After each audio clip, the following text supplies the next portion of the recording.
Negutegi unek asteazken gauean ufatu duen haize bortitza ez du suportatu. Lekornen, garroko barazkiak etxaldeko baratze zainek entxaladak landatu behar zituzten hemen, baina plastikozko estalgiaren parte bat urratua izan da. Berriz ere desmasiak, negutegi bat hautsia, bat eta besteak ere kaltetuak.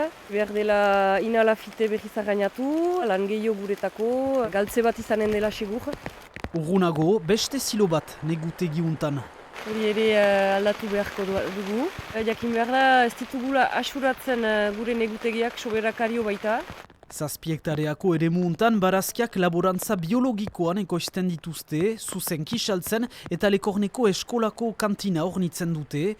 Tempesta hau momentu txarrean gertatu da, euriak ere ezbaitu baratze zainen lana erresten. Le plus compliqué, je trouve, c'est que l'histoire se répète en fait, année après année. L'an dernier, ça a été la même chose. On a eu 2 serres à rebâcher. Cette année, rebelote. C'est ça qui est dur, je trouve. On est un peu livré à nous-mêmes dans ces situations. On n'a pas d'aide pour changer les bâches ou pour financer le temps de travail, quoi. Iparraldean eta Biarnoan beste hainbat baratze zain unkiak izan dira, ELB sindikatuak Nils Tempesta hondamendi natural bezala onartua izan dadin galdegiten du.